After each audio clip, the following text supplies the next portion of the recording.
Okay, welcome to the next class on variational methods for computer vision. This is where we left off last time. It's on curve evolution. This is the chapter on so-called level set methods. And to motivate the level set methods, I introduced last time some more parametric representations of curves and how to evolve curves with parametric representations. And as you may recall, the idea was that you represent curves, let's say here, as a set of control points that are basically representing the curve explicitly. So you explicitly encode the points of your curve, or in higher dimensions of a surface, and then you move the curve or surface by moving these control points. And here we call these control points or marker points xj. So there's n points distributed ideally evenly around the curve. But one thing I mentioned is in numerical propagation of curves, it's actually a challenge to make sure that the distribution of points remains even and that they don't cluster in some location, and then you have very high resolution of the boundary in some location, and maybe with a very few points a very bad resolution in other locations. And so ideally, if you want a constant resolution of your surface representation, of your curve representation, you have to redistribute these points. This is one of the shortcomings of these parametric or explicit representations in the context of evolving shape, evolving geometry. What we saw is you can propagate the curve by propagating these points, and you can, for example, do segmentations of this type where this is the initial boundary, and then with time the curve propagates to this solution.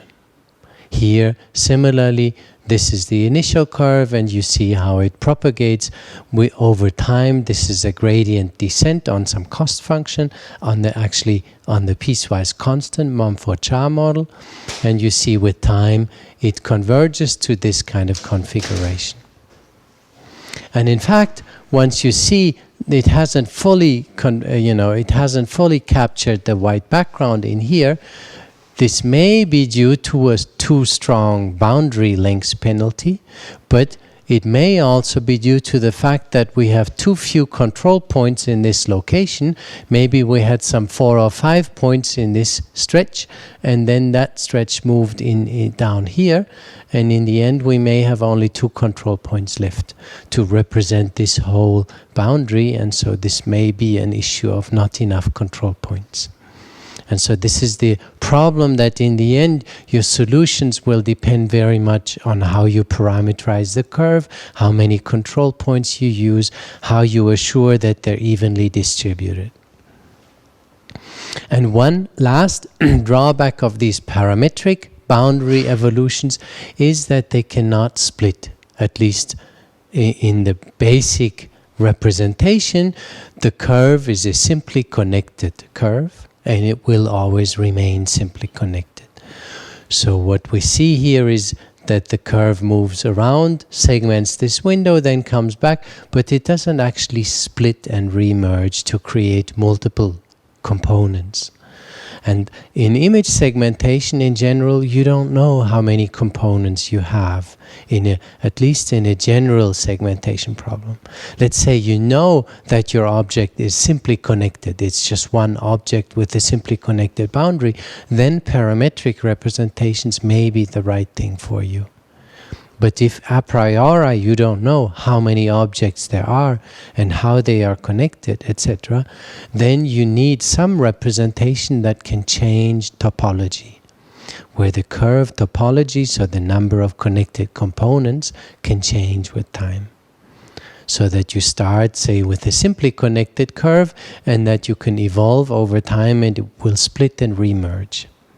I mentioned that indeed you can do that in parametric representations, but it's very tedious. What you have to do is you have to, after each iteration of the curve evolution, you have to, for each pair of control points, check how close are they together. For example, here you have control points that are almost touching each other, and if they do, then you have to consider splitting and remerging and then creating two parametric curves out of one and then evolving these two. You can do that. It is tedious to program, but it can actually be fairly fast, and you can even get real-time results if you want, but it's a lot of engineering that it takes to actually make it work. It turns out there's a very elegant alternative to this, and this is in fact where the level set methods come into play. The level set methods are a fundamentally different way to represent shape and to evolve shape over time. They are what is called an implicit representation. So in what I have, I represent a boundary C as those points in the image plane, those points x in the image plane, where some embedding function is 0. And so I drew a plot here. So let's say the green plane here is your image plane, and the red curve is the boundary that you want to represent, and you represent it implicitly by this so-called embedding function, or sometimes level set function. It's often called phi in the literature. So that is a function that takes on real values in your domain omega in such a way that it is 0 exactly on the boundary. So it's very much like a topographical map, if you want, and you say the curve I'm interested in is the 0 level of that height function. And so this is important. I'm representing the boundary, not explicitly. I don't explicitly encode the points where that form the curve. What I encode for each pixel in the image is some height value phi. That can take on positive and negative values, and then all I need to do to determine the boundary is to read out where does phi change from negative to positive or from positive to negative, and these are the points that make the boundary. And now the key idea is that this representation has two important advantages. First of all, you can represent boundaries and you don't need to choose a particular representation. For example, if you represent curves by a polygon, right?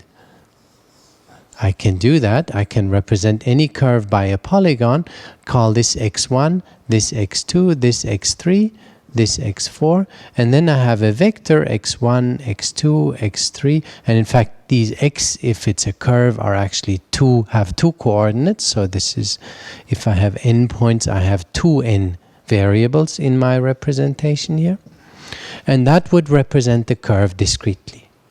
But you can imagine if instead I called this point x2 and this point x1 and this point x3, etc., I have a completely different representation which is shifted. So I have x2, x3, etc., xn, x1, and I'm actually representing exactly the same curve. And so you have that degree of freedom, this so-called reparameterization that you can do, and all of a sudden you can represent the same shape with an infinitely many different representations. And that is usually a bad thing. In math, if you want to represent something with a mathematical representation, one nice thing, a desirable thing, is to have an ideally unique representation. And this is somewhat difficult to get. There are so-called arc length parameterizations, which essentially say that the parameterization is evenly distributed, but still you can choose your initial point, and there is no canonical choice. With these embedding functions, we also have a lot of freedom to represent shapes with an embedding function. Why? Because you can imagine there are infinitely many surfaces which all happen to have the same 0 level set. For example, if I change something here on the peak of that hill, doesn't affect the curve. So I get a different embedding function and still encode the same shape. But with embedding functions, there is one canonical representation that you can do, and that is the so-called signed distance function. Signed distance function. That is, what you do is you represent your boundary by a height function where the height is exactly equal to the distance from the curve. And that you would write it like this. You would say phi of x equals the distance of the point x to the curve C. And then by convention you can say it should be positive inside the curve and negative outside. For a closed curve there's always an inside and an outside, and so I would write plus or minus depending on whether I'm inside the curve or outside the curve. And then, of course, I say canonical, whether you make it positive inside and negative outside, or the inverse, doesn't matter. You can also make it negative inside and positive outside. You can choose whichever convention, but all of a sudden you do have a unique representation of the curve. And this representation is unique in the sense that it is a function which is 0 on the boundary. So phi on the boundary C is equal to 0, and in addition you have that the gradient of phi equals 1. The gradient is the slope of that embedding function, and it's always 1 because when you move away from the curve, it's a so-called distance function. It increases with a constant speed. So we have a representation. It does not need a choice of parameterization, and by additionally saying we want it to be the distance from the curve, then we even have a unique representation. We don't have to impose that, but we can if we want to assure uniqueness of our representation. The nice property about this implicit representation with these so-called level set or embedding functions is that the topology of the curve is not fixed. This is important. You can imagine if I change the embedding function and lower it a little bit here in between these 2 points, then all of a sudden, instead of having one circle or one curve, you will get 2 curves, right? I think I have an example here where I actually simulated that motion. So if you change that gray shaded embedding function, as you see here, you get from a simply connected curve to 2 simply connected curves. And not surprisingly, you can of course keep doing that if you like. Just a second. So you can see it again here. You see how the curve splits and remerges. And what's important is I'm not actually representing the boundary explicitly. All I do is I update the embedding function. And so shape optimization in this setting is done by working not on the curve directly, but working on that function phi. And the function phi has a very simple topology. It's always a surface. It's always a real valued height map on omega.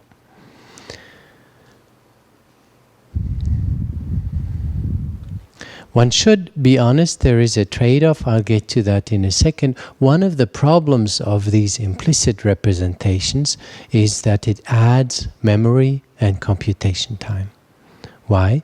Because rather than updating a one-dimensional structure, the curve here, I have to update a structure defined on R2. So rather than having 100 points along the curve, I have essentially 100 times 100 height values to update. One can make this very efficient though, because essentially all I care about is the height values around the boundary. And so if I constrain to these, I get so-called narrow band methods. Basically, I take a band around the curve and I only update the height values in that band. that is possible, and the consequence is that I have similar memory and computation time as with parametric representations.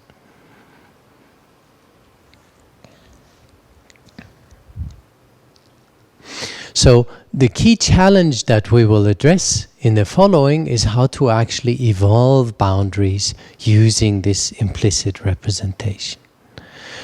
The idea that you can represent geometry implicitly is very old. It's not very profound, it's actually fairly straightforward. What it turns out to be not that old is algorithms that can actually evolve geometry, curves and surfaces using implicit representations like this one. In fact, the first, to my knowledge, I should say first paper that proposed a method to update the level set function so as to evolve the curve in a desired way.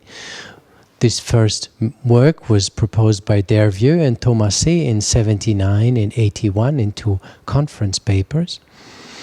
And it was later reinvented by Osher and Sethian in 1988. And now you will see something striking that is actually not uncommon in science. The original work by Dervieux and Thomasé is cited 165 times today, whereas the work of Osher and Sethian from 88, which reinvents this method, has been cited 9,300 times and more over the last years, although they were essentially almost 10 years later. And so this is not uncommon that things get reinvented, and what's also not uncommon is that often the reinvention is cited far more frequently than the original paper. And there are many examples. This is one of them. The Kalman filter is another one. It was not invented by Kalman, of course, although it has that name today. This is a little unfortunate, and to some extent it is our job as scientists to make sure that the original references are being cited. You can see the community is not doing a very good job at that. But one reason why the Dervieux-Thomasé paper was not cited a lot is because it was unnoticed. You know, in retrospect, you might ask today, why was this paper not, you know, as influential? And there are many reasons for that.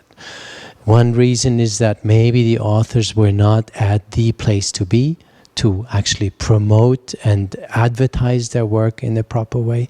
But most importantly, in this context, I believe the main reason is that in 1979, this method did not have the potential it has today. And the reason is that today we have computers, and we have fast computers that can update the embedding function at each pixel very quickly. And we even have graphics cards which allow to update all embedding function values in one sweep, essentially. They didn't have that in 1979, and so this numerical method, although theoretically elegant, had very little practical value in 79 and in 81, but in 88 and in particular in the 90s it became popular. Because then we had computers, we could actually simulate this embedding function in order to generate a desired curve evolution.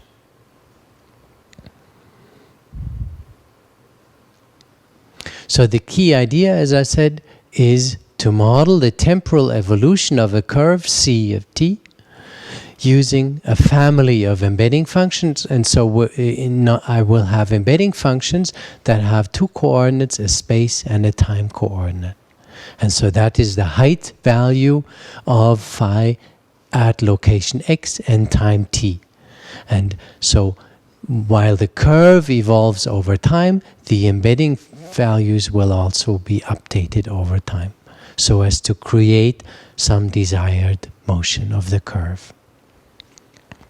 And the central question is how to evolve the embedding function in order to mimic a curve evolution. And that is the question that was answered by Derville and Thomaset, and later by Osher and Sethian.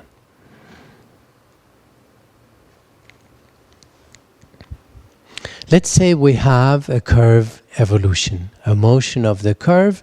Where that comes from, for now, we don't care. So it is some evolution of a curve in the normal direction. As I mentioned, you can always decompose a curve motion into a normal and a tangential motion, and the tangential motion will not actually affect the curve. Whereas what changes the curve, the geometry, is the motion in the normal direction n, and the speed of this evolution, we call it f. So we assume now that we are given some speed that basically moves the curve at any given point in the normal direction, right? And so we have some motion. This motion could come from various sources. One could be, it could be the gradient descent on some cost function, right? So we define some cost function, E on the curve C, and then the gradient descent says dc by dt is minus dE by dc. So we compute the functional gradient, and that gives us an evolution in the normal direction. That could be one source. Another source for this function, this speed function f, could be some physical laws. For example, if you have fluids, you have a so-called Navier-Stokes equation. Navier-Stokes equation that tells us how fluids move over time. And then if we want to simulate the evolution, say, of air bubbles in water, then we have some speed function that is given to us by some physical principles. But at this point, we say we're not the physicists to actually, derive that speed function. It's given to us. All we want is for this speed of the curve, this evolution of the curve that is governed by this equation, we want to know what would be the evolution of the embedding function, which represents this curve evolution. How do we need to update the values of the embedding function in order to create a certain evolution of the curve? And so the derivation I have here is actually the one that Osher likes to present as well. The idea is that you start by saying one requirement we have for all times is that at the curve location, the embedding function must be 0. So for any time t, if I evaluate the height function phi or the embedding function phi at the curve location at time t, then it should be 0. Note there is a twofold dependency on time here. This is important. One is that I consider the embedding function at different times. This is the time variable of the embedding function. And one is that the spatial location where I evaluate it is the curve at that time t. And so for any times, this must be 0. And now we can say if this expression is 0 for all times t, then the total derivative of that expression with respect to time must vanish. Because it's an expression that is constant in time, and in fact, what you can see already here is the exact same property would hold if you were not taking the 0 level, but the 1 level or the 2 level, right? Of course, this is a convention that we say in this method that we choose the 0 level. It doesn't matter what level you choose. As long as you agree on some level, we could also, work with the level -5 if we want, right? But by convention, people typically choose the 0 level. What's important is if this is constant for all times, then the time derivative must be 0. And as you can see, we have this twofold time dependency. And so the total derivative with respect to time, how does this whole expression change when I change time? Well, it changes in two ways. First of all, it changes by phi changing in time. That is the partial derivative of phi with respect to time. And then it changes because the curve, the points where I evaluate, they change in time. Because I evaluated at the curve point. And that curve point will be different from time to time. And so that time dependency means I have to do a chain rule differentiation. I differentiate with respect to the spatial coordinate, that is nabla phi. And then I differentiate that spatial coordinate c with respect to time. And this is nice because you can see here we get the dc by dt. And that is what we're given actually.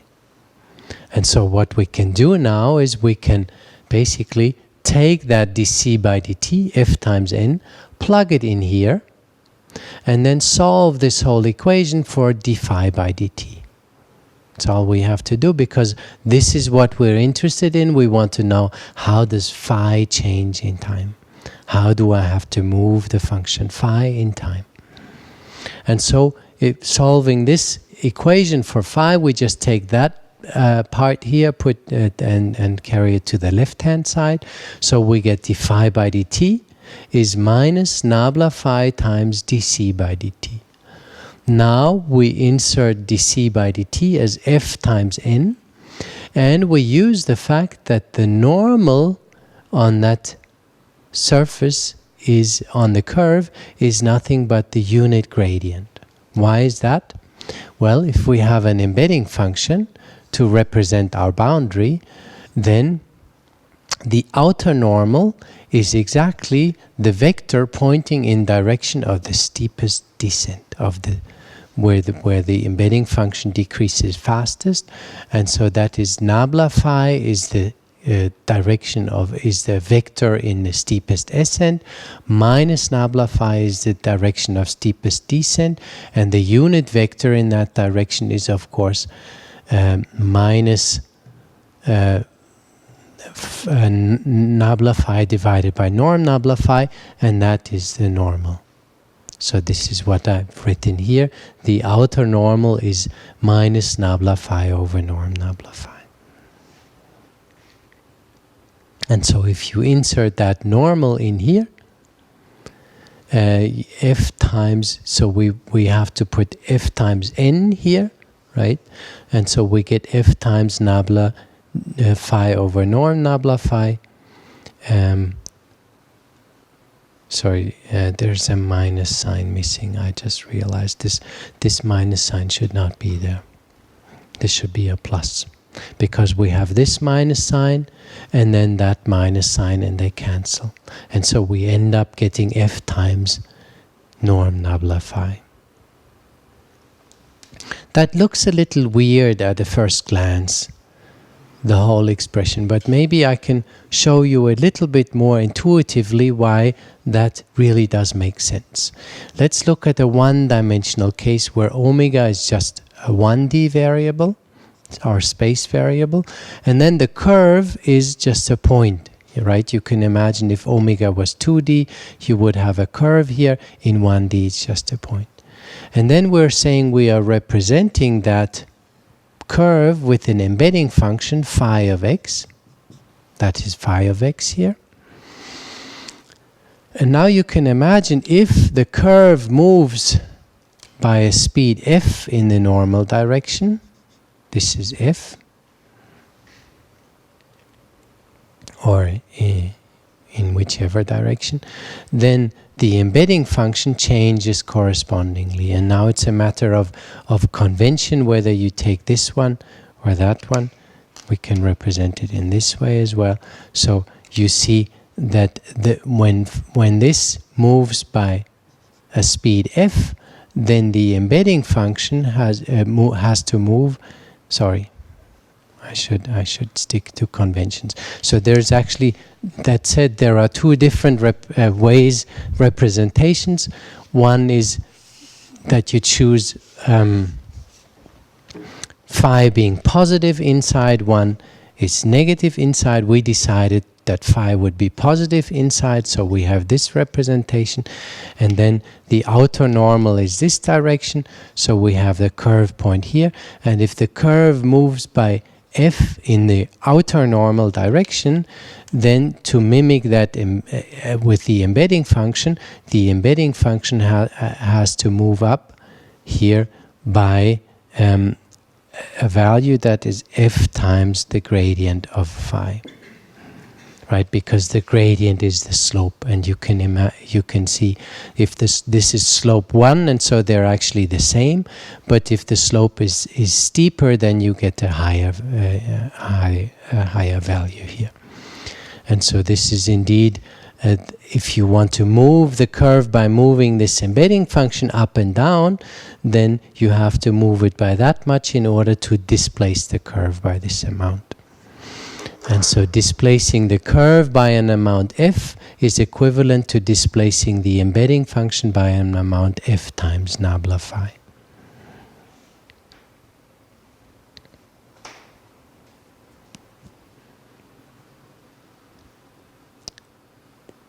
Yes. So this is, and this equation that you have here, d phi by dt is f times nabla phi. This is called the level set equation. So it's an actually very simple equation, as you can see. It's the equation that tells you if you evolve the embedding function in time according to this law, then the implicitly represented boundary will move according to this speed f. This is the equation that was proposed by Dervaux and Thomaset to evolve embedding functions, and it is the same equation that appears in the Osher-Sethian paper.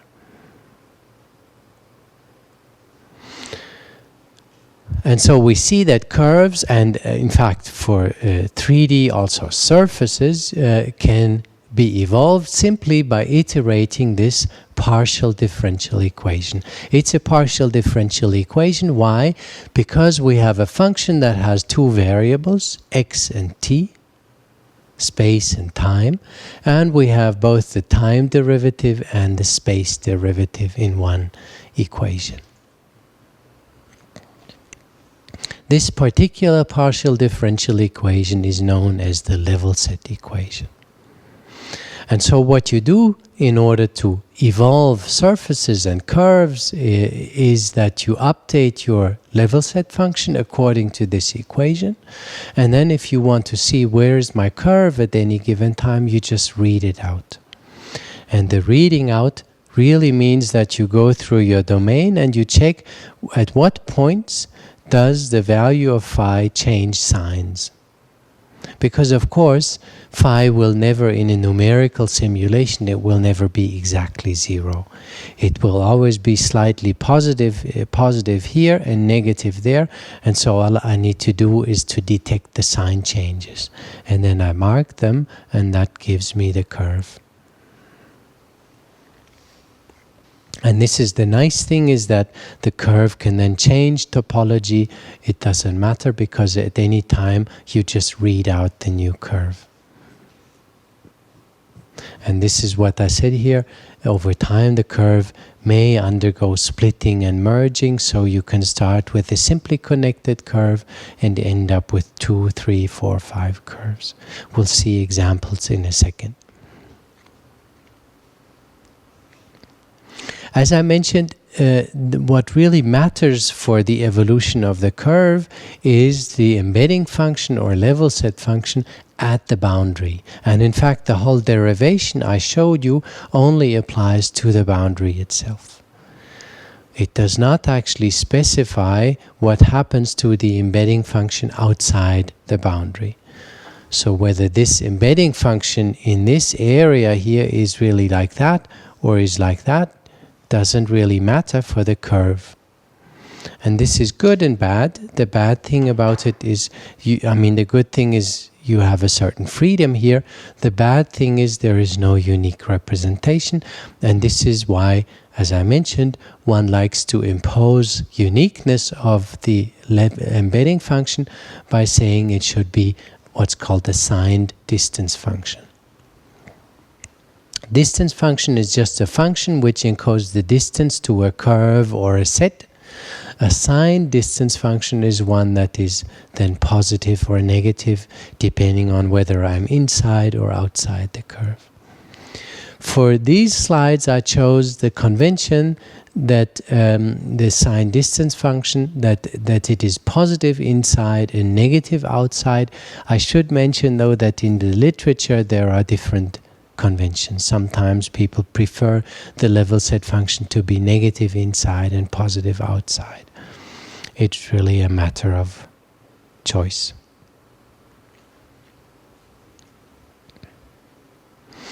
The level set methods, as you saw, were introduced in the late 70s and then reappeared in the late 80s. They made it into image processing, and in particular image segmentation, in the early 90s. So a few years after they were first introduced.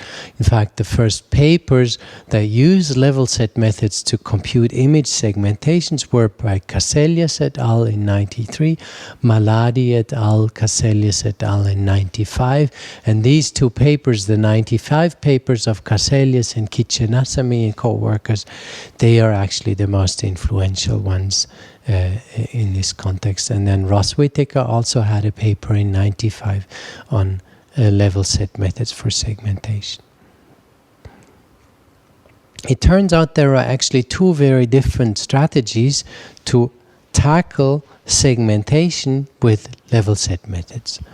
One strategy is a little bit related to what I just showed you, is that you take your cost function, E of C, you compute the gradient descent, that is the gradient descent on your cost function, and then you implement that gradient descent by the level set function. d phi by dt is f times nabla phi. And this was done, for example, by Casellas and Kichenasamy in 95. They did that for the snakes, or snakes type cost functions, and they call them the geodesic active contours. And this term was quite popular, and so they've been used a lot and cited a lot in the 90s and later on. An alternative approach that emerged a little later is that rather than computing the gradient descent with respect to, whoa, sorry about that.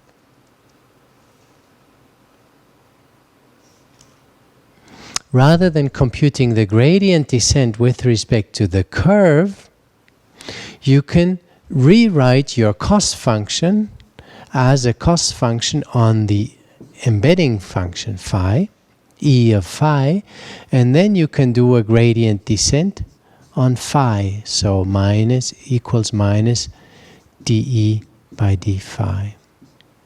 Right, that's an alternative that I directly work and transfer to the embedding functions, not on the level of the curve evolution, but one step earlier on the level of the cost functions. What we'll do in the following, because both of these approaches are popular and both have advantages and drawbacks, I decided to show you both of these approaches.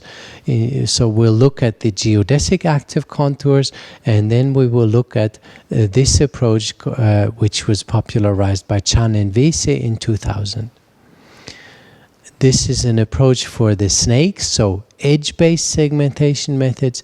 This is an approach that was proposed for the Mumford-Chow model, so more region-based segmentation methods.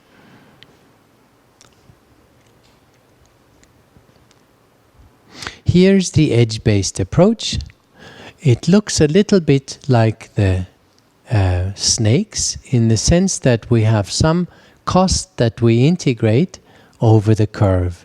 And you remember the philosophy behind the snakes was find a curve that undergoes strong edges. So it should go everywhere in the image where I have strong edges. The difference is in the snakes, just to remind you, in the snakes paper, the original snakes papers from the late 80s, we had the data term that said gradient of I should be strong, so minus gradient of I should be small. And so this was the energy in the snakes, at least the data term. And then we had some regularizers on the curve, which we will ignore for the moment. Here, we have a somewhat similar cost function. It's actually much simpler. It's some edge detector, let's say, or edge strength measurement integrated along the curve. The only difference is that this edge strength is not minus gradient squared, but 1 over 1 plus the gradient. And this function is such that that if the gradient gets stronger, this g, we will call it, decreases. It starts at 1. So for gradient being 0, I have 1, and then it goes to 0 as the gradient increases.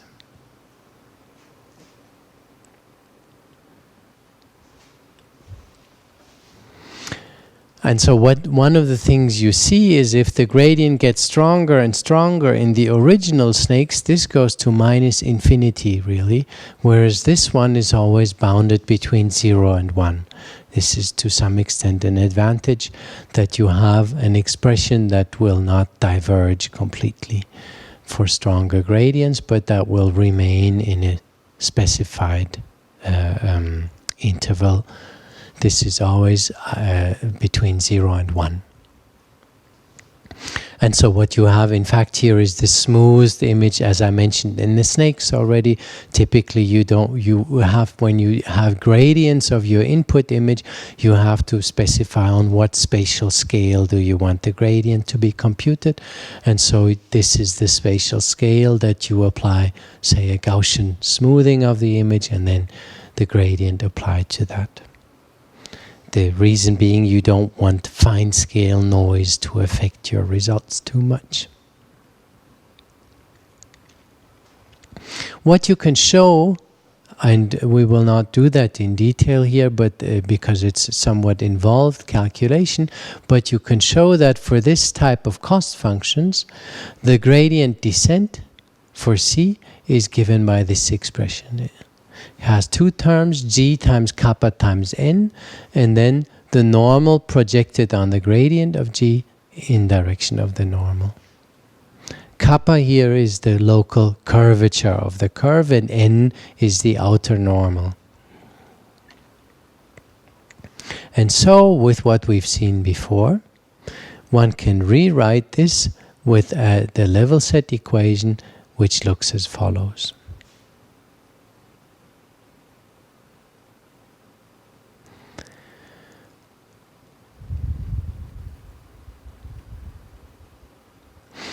And in fact, this is very much, you take the speed function, you can read it off, g times kappa, and n times nabla g is what we called f before, in direction of the normal n. And then if you multiply that with nabla phi, you get this expression here. Right? For example, this right-hand side, if I multiply this, the normal here is nabla phi divided by norm nabla phi. If I multiply with norm nabla phi, what I'm left with is nabla g times nabla phi. So this part here is from that expression, and similarly this part here is from this expression.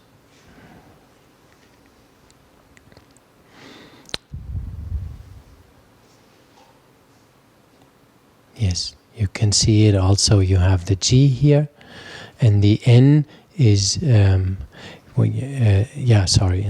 then kappa is the curvature, and then this is the norm nabla phi is from the level set equation that we had earlier, here, this norm nabla phi, and this is nothing but the curvature.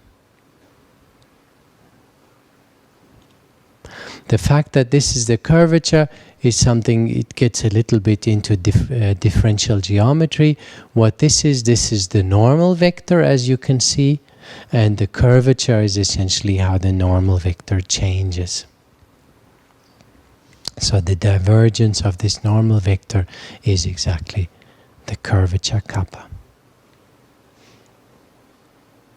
And so what we have here is then the evolution of the embedding function, and it turns out you can also write it more compactly in this way if you want. In fact, the derivations of this are all in the geodesic active contour paper of Caselius and co-workers. It gives you an evolution of the embedding function which mimics the gradient descent, or which implicitly encodes a curve evolution given by this gradient descent on that snakes-like energy. But you see, it's not exactly the snakes, it's a different cost function. It's somewhat stripped down in some sense. You have the data term, but instead of minus nabla I square, you just have an edge indicator of this type, and then you don't have any additional regularizers. You would say, where's the regularizer here if this is just a data term? Actually, this is a mix of data term and regularity. Why is that? Well, assume that we had no gradient, that the image was completely constant, and the gradient would be 0, and then g would be just 1, and then the cost function is nothing but the lengths of the boundary, because integral dc is nothing but the lengths of the boundary. And so implicitly in this cost function there is a smoothing property that you penalize boundary length. And this is in fact why these were called geodesic active contours, because the nice interpretation of this, and this is much nicer than with the classical snakes, is that you have here in interpretation that what you're measuring here is the lengths of the boundary, but the geodesic length. Maybe you've heard of this expression before. You can basically define a metric in your space of curves, which is given, which is affected by the brightness gradients, in a way that length is cheaper if you are in locations of strong gradient and more expensive in locations of low gradient. And then this is nothing but the lengths of the curve measured in that metric. I believe this is one reason why the paper was so influential, because it has this very elegant mathematical interpretation. It is, as I mentioned, not the very first paper to do level set based segmentations, but it is possibly one of the most elegant ones, because the cost function is simple and has a very intuitive interpretation. The interpretation being that your brightness function, or more specifically the gradients of the smooth brightness function, they modulate the metric in your image in a way that curves are cheaper in strong gradient locations and more expensive in others. And then this is the lengths of any given curve measured in that metric. And then this evolution gives you a curve that has minimal lengths with respect to this metric. So these are the geodesic active contours. Here are some implementations by the lab of Ron Kimmel, Goldenberg and co-workers in Israel. They implemented, they proposed now you would say, wait a second, if the 95 paper is the geodesic active contours, why do they publish yet another paper 6 years later? One of the things they do here is they propose a very fast numerical scheme to actually implement that. And one of the other things you see is that it actually works on color images as well. This is defined for gray value images, and of course once you have color images you can have edge indicators for the 3 color channels, and then you can run it on a color image as well. and they proposed a fairly fast method, and here you see the initial curve, and here you see the evolution of the curve. And as I mentioned, you see the nice property is here at this point we still have, no actually, in here we still have a simply connected curve, but at some point here it starts to split and generate multiply connected components. And in the end you can actually segment all the different components. Here's the video that Ron Kimmel sent me. So here you see how the curve evolves, and here you see exactly how it splits and remerges at any given in the way to generate multiple components.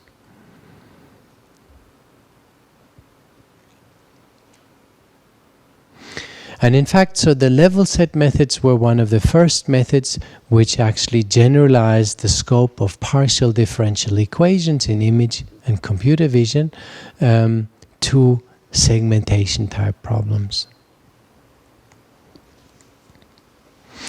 One of the things I should mention though, for later on, you see that we get very nice segmentations and that we are minimizing the snakes-like geodesic active contour energy, but it does not compute global minima.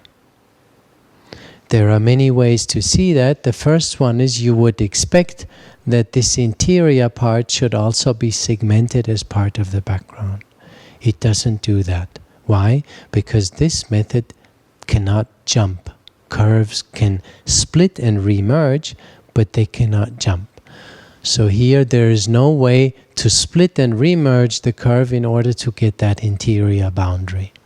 And this was one of the issues actually that was realized in subsequent years in the 90s and in the 2000s, that there is a shortcoming of level set methods. Same here, you would expect these interior parts should be segmented. This method can do splitting and merging, but it cannot create curves in a different location. You cannot create a new curve in here. So in some sense, this gradient descent, it is still a local propagation of the boundary. This is important, that these level set methods tend to propagate boundaries locally. They don't fix the topology, but it's a local evolution of a curve, and that means it cannot jump to different locations.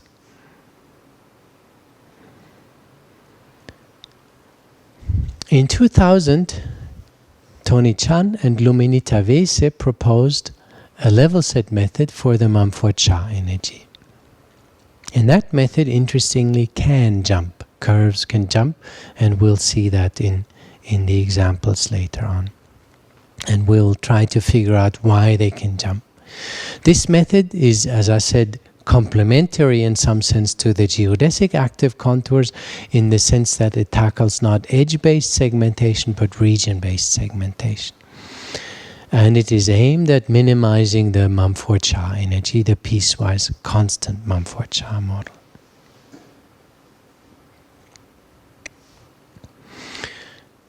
More specifically, the first formulation, actually no, I think even the first formulation, the 2000 paper, allows to segment multiple regions. But in this work we will focus on the two-region case. Maybe I'll mention briefly how you can tackle the multi-region case in the same framework. In the two-region case, we will assume we have the image that should be partitioned into a foreground and a background region. When I say foreground and background, I don't mean it should be a simply connected region. In this literature, it's often called two phases that we allow to have. So it could be that we have a simply connected foreground region called omega 1, but it may well be that our object has two components, and this will also be omega 1. So omega 1, the region representing the foreground, does not need to be simply connected, or does not need to be connected at all. And then the remainder is omega without omega 1, or we'll call it omega 2 for simplicity. So that's the rest of the image. And we can represent this partitioning by the level set function phi, and more specifically, Chan-Vese used the so-called Heaviside step function. That is a function which is just takes on two values, 1 and 0. 1 if phi is positive, and 0 if phi is negative. Once we have this representation, this Heaviside function that takes on the two values 1 and 0, we can write the Mumford-Cha energy using this level set function. And so this is what I mentioned earlier, that we move from a function defined on the curve to a function defined on this embedding surface phi. This is what we're doing here. So this is a function, the piecewise constant Mumford-Cha for two regions. In region 1, I approximate the brightness by a constant mu1. In region omega 2, I approximate it by a constant mu2.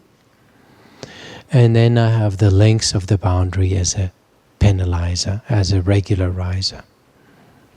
And so that is just the boundary of omega 1. Now I can rewrite this energy using that Heaviside function, just saying that the region omega 1 are all pixels where phi is positive. And so the idea is that here I have phi being positive, and here I have phi being negative, and here it's positive again. And so I can just insert h phi, because h phi is the Heaviside function on phi. It's 1 if and only if is in omega, x is in omega 1. And so that essentially now I can integrate over the entire domain omega, and this masks out all the points that are not in omega 1.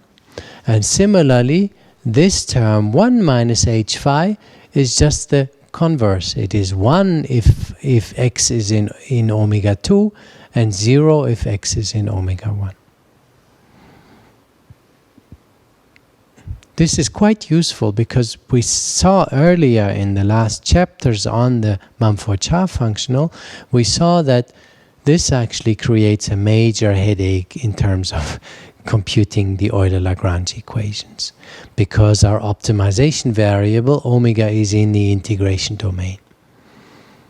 And so the nice and more elegant solution, and we use this Green's theorem to actually convert it to a boundary integral, and then we calculated the Euler-Lagrange equation. It turns out this is a much more elegant way around it. You just introduce a different representation of your domain in a way that now I'm integrating over all omega, and my variable is no longer in the domain, but it's in the cost, directly in the integrand here, phi. And similarly here. And one can show that the boundary length is nothing but this nabla h of phi.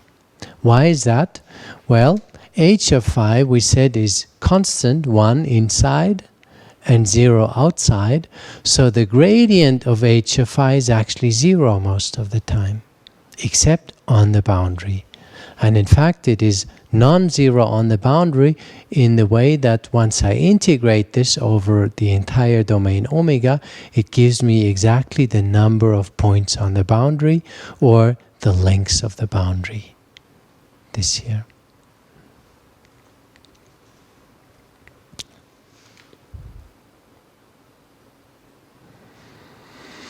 And so this energy encodes exactly the two-region Mumford-Cha energy as a function of our embedding function phi.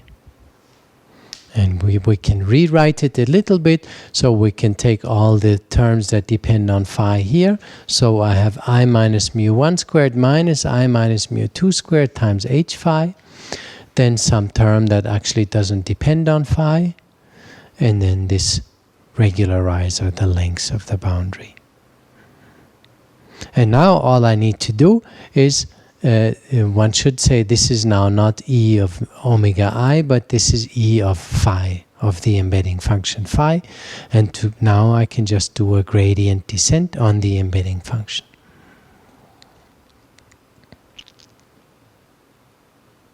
Strictly speaking, this is not possible because h of phi is a function that is 1 and 0, and that is actually not differentiable with respect to phi, right? If I have phi here, then h of phi is a function that is 0 here, and then it goes to 1 here. And so this is, strictly speaking, in this location, h of phi is not differentiable. But of course, there's ways around it, and the most simple way around it is to say, oh, well, let's not be so picky. Let's take an embedding function that a heaviside function that is slightly smoothed. So this, we might call it h epsilon, is a smoothed embedding function. And then it's differentiable. So this is always a way to go in science.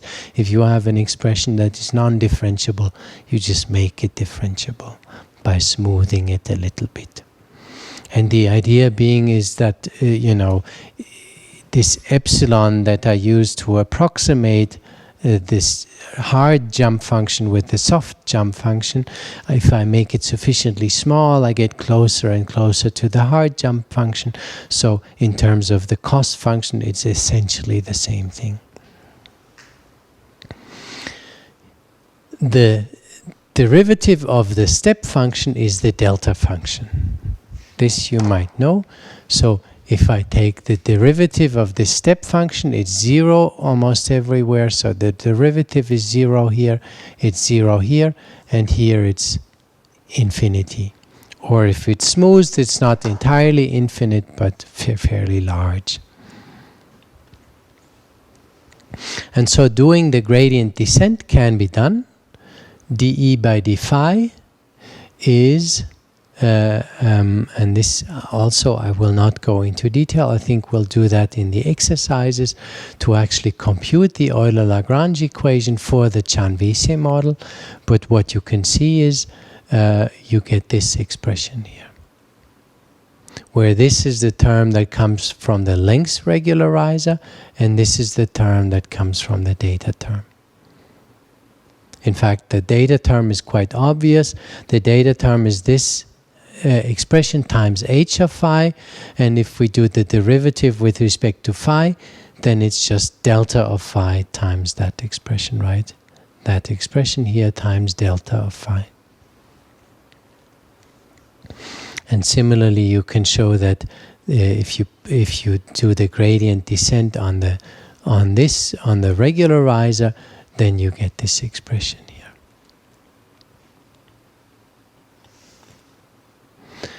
And there are many choices how to select the delta function, a smooth delta function. And in practice, I found out it doesn't really matter so much, but this is a choice that works fairly well. What's important is that it should integrate to 1, right? So the integral of the delta function over all values from minus infinity to infinity should be 1. And then it should be large around 0 and small outside of 0. And I believe this is the choice that Chan-Vese actually used as well in their paper. By the way, this data term that I showed here should be somewhat familiar from the Mumford-Cha discussion. It's exactly this region competition data term, right? So what I have here is the discrepancy of the brightness with respect to the average brightness in the outside region minus that discrepancy with respect to the average brightness in the inside region. And so essentially this whole term here is either positive or negative depending on whether the brightness is more similar to the inside or the outside brightness. And then correspondingly the level set function phi in time will either move up, meaning that will be integrated into the interior, or it will move down, meaning it will be assigned to the exterior. And that depends on where does this brightness match better. And that term here is what minimizes the boundary lengths. And it is not surprisingly related to curvature. I mentioned that before, that this is actually the curvature. So this is the Chan-Vese method. Here is an example of that Chan-Vese method. So what you do in practice, I should mention that, is you evolve the curve according the embedding function according to this equation. And in addition, you update the brightness values inside and outside after typically every iteration. In practice, you can maybe speed it up by updating the average brightness only every couple of iterations. That might make things faster. It's a matter of choice, but in the end, the cost function depends on both the level set function phi here and the brightness constants for inside and outside. And so you have to update these along with the level set function. And if you do that, for this image, for example, the curve will gradually separate bright and dark, very much like we saw with the parametric boundaries. And so, in other words, this kind of curve evolution, you can use level set function, but you could also use parametric curves. Now, I'll show you examples that are not easily done with parametric curves. Here is an example. It's a somewhat strange image I used in one of my papers a few years ago. If you try to separate bright and dark here, just using the Chan-Vese model or the Mumford-Cha model, then the curve has to basically split and remerge. And this is what you see here. And so in the end, you get a segmentation of this type. And what's important here, note, is that this method actually does allow jumps of the curve. If you look from this iteration to that iteration, you see that interior part of the chair is segmented as part of the background. So indeed, the boundary jumps. That was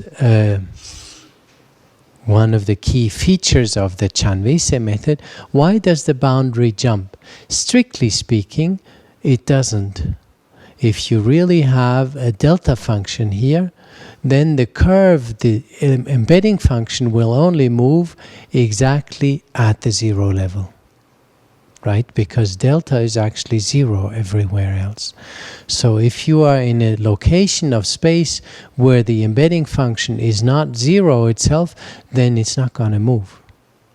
Then it shouldn't move. So meaning, in strictly speaking, the embedding function should only evolve exactly on the boundary. But since Chan and Vese use a somewhat blurred out boundary, with this delta function that has a certain width in the range of epsilon here, it means that the embedding function will also move slightly inside and outside the boundary.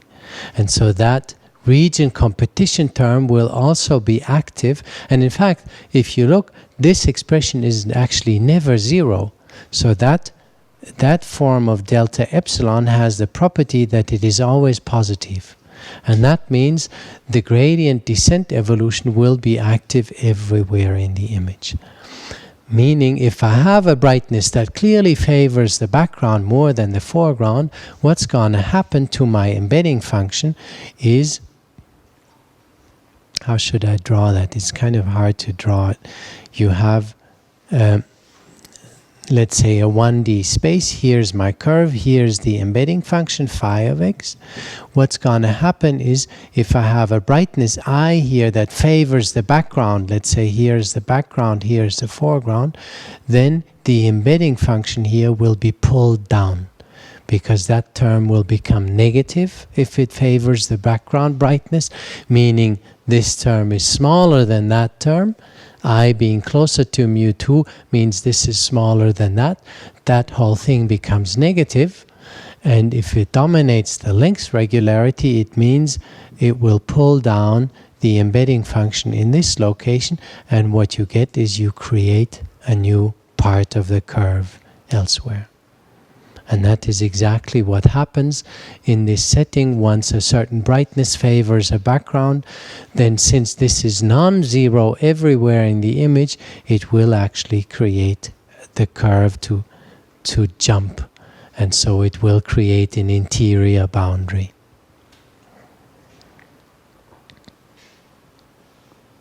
Similarly for here, for example, you see there's various locations where that can happen. Here's the evolution. And so here you see at some point a boundary will appear here. All of a sudden. So this is actually quite fascinating that you have a curve evolution which is not purely local anymore because it can create boundaries, and that is because the embedding function is being created. That said, there is a trade-off here, because for numerical reasons you typically want the embedding function to remain a signed distance function.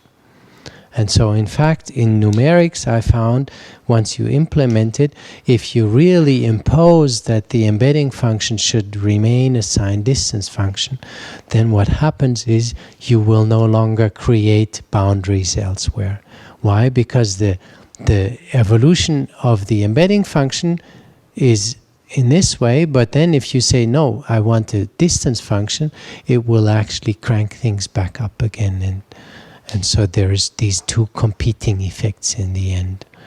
And so imposing signed distance representation will imply that you cannot create new curves in distant locations. So the Chan-Vese method with the signed distance constraint is a local curve evolution. Once you drop the signed distance constraint, you can generate curves elsewhere.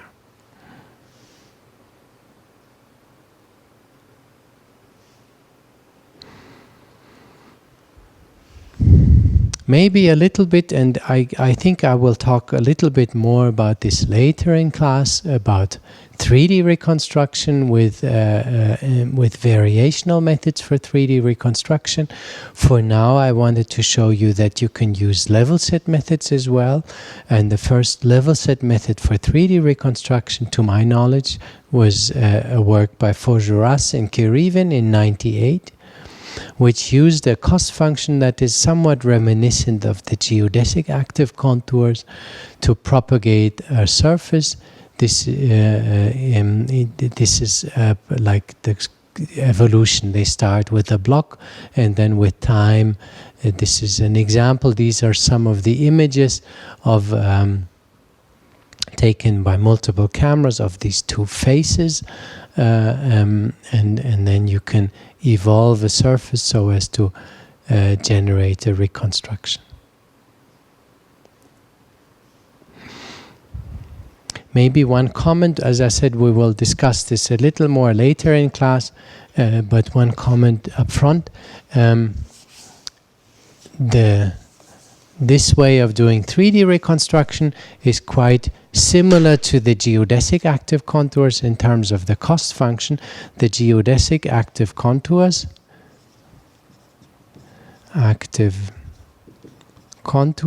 are a segmentation method where you say find a curve such that you minimize g of c dc, and g of c is some edge indicator function I mentioned.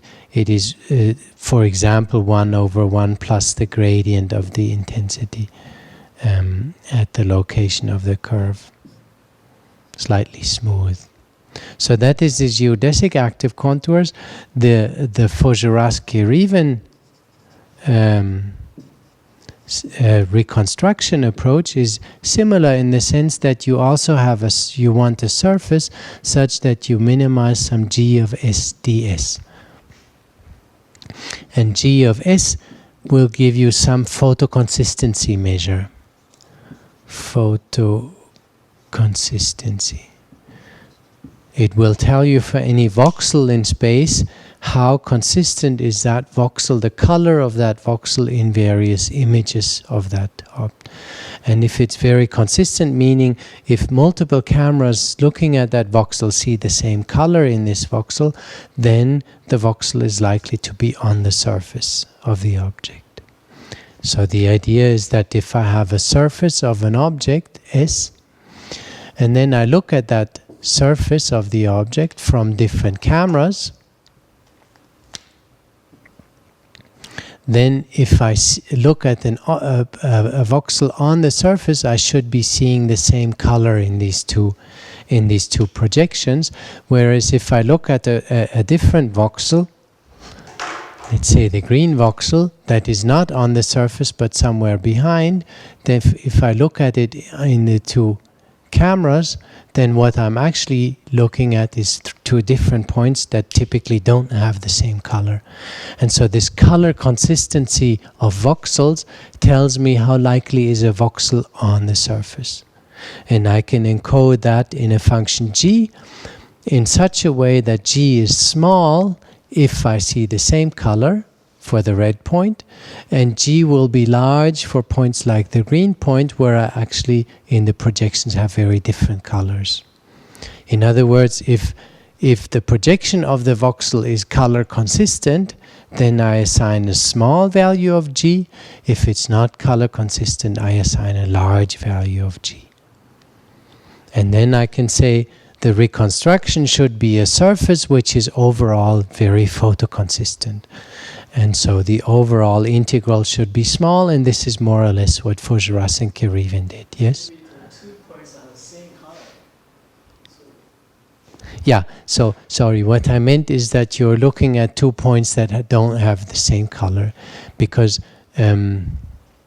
so if you look at this voxel from different cameras, then what you see is not actually the color of that voxel, but the color of the surface in front, right? Because oh, you mean if the points of the surface have the same color? Yeah, that's a good question. So, of course, the assumption, there are several assumptions here. We'll discuss a little later on multi-view reconstruction. But the assumption is that, first of all, the color of the surface point should not depend on the viewpoint. So, in other words, the object should be Lambertian. It should not be shiny or reflecting. Otherwise, the color I see actually depends on the viewpoint. I don't want that. And the second assumption is that the object is sufficiently textured. If you have an object that is uniformly colored, then there is no image-based reconstruction. So this is something we always face in computer vision. If we were living in a completely white world where everything has the same color, it wouldn't work. Of course, you know, even if the object is textured, in principle, you could still have a case where these two colors happen to be exactly the same. For example, if I look at the textured object, some colors reappear, but this tends to be unlikely. If you have a sufficiently textured object, then of course every now and then you will have 2 points with the same color, but this is why you minimize the cost of this type, because you want to say, of course, not just one point should have good photoconsistency, but all points. And then it actually tends to work. Yes, so this is the Fougeras-Keriven approach. This is an example of a 3D reconstruction approach we proposed in 2006, and here the input images are a set of rings, is a ring seen from different viewpoints, and here I wanted to show you this example because you can actually see how splitting can happen, right? So here we have a ring, and if we keep evolving this embedding function, the disk, sorry, it's a disk here, the disk changes into a ring. And in the end, the reconstruction is this ring. So you have the same topology change from a simply connected surface to a multiply connected surface, or even to multiple objects if you like. And this is a very a desirable feature for many applications, because in practice you don't actually know the topology of the surface. Here's another example, this Buddha statue, and as you can see, we can initialize with a random kind of block, and then the object gets carved out of the surface. Oh, sorry. Yeah, that video doesn't always play. I don't know why that is. I hope the last video plays. Here's more examples of multiple view reconstruction with colored objects. What this is, the reason why I decided to show this, is actually a very nice extension of 3D reconstruction with level sets, where we do both reconstruction and segmentation, but we segment the object on the surface. And so what you have here is actually a nested application of level set methods. Maybe to show you what that means, what I mean by nested, what we have here is an application of level set methods where we have two embedding functions, one defined on R3, where we say the surface S are the points X in R3, such that the function phi is 0. That represents our surface here. And then we have another level set function, call it psi, on R3 to R. And we say the curve C are those points X on the surface S, such that psi of X equals 0. So we can define not just a surface, but also a curve on that surface using level set representations. And so this, you can say, is the point X in R3 such that phi of X is 0 and psi of X is 0. And then you can evolve the surface and the boundary on the surface. So you can jointly reconstruct a 3D object and segment it into two different color regions.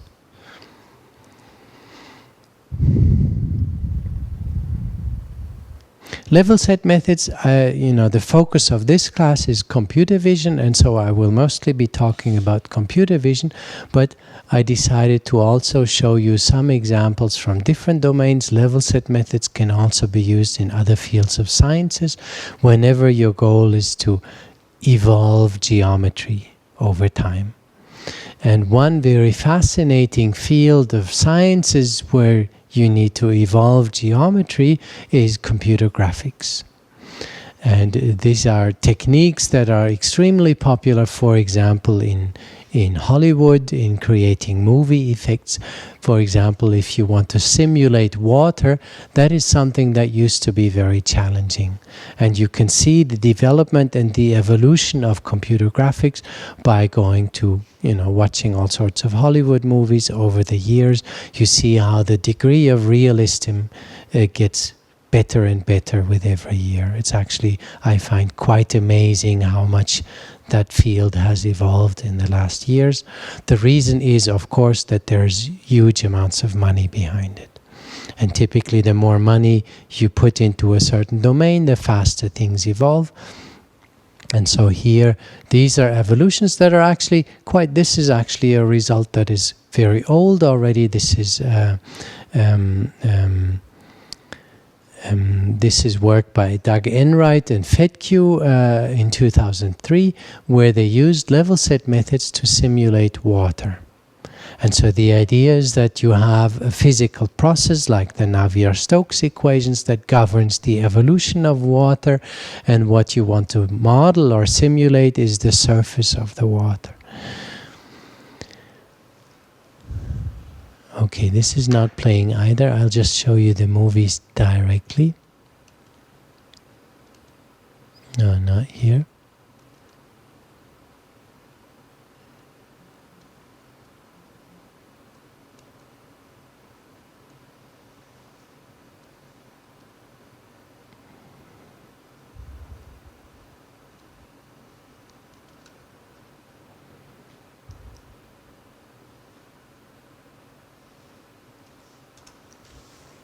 And so this is a simulation that was computed with level set methods. And so what you see here is there's a curtain, there's water coming, it flows on the curtain, so both the curtain is evolved and also the water waves. And what you see here is once you simulate water waves, you need that topological freedom. You need the possibility to create splitting and remerging, because you want to create drops of water that basically separate from the remaining surface. And for that, it's an advantage to have a method that it does not constrain the topology of the surface. That said, one of the key challenges here is not only to model the physics of the water evolution and to implement it using the level set method, but another challenge is then to actually visualize that. So once you have the surface, you have to visualize what would this surface with these material properties look like if I saw it from that viewpoint. And so this is a lot of effort that you need to spend on ray tracing and other types of techniques to simulate the images then from the model. But what you can see is that these level set methods are quite powerful to model phenomena of this type where you have evolving geometry. And so the idea, to summarize again, is that you have a partial differential equation that models the evolution of your embedding function, and at any time step of the evolution you can read out your geometry just by looking at the zero level set, by reading out the zero level set. So that's all I wanted to say about level set methods. Thank you.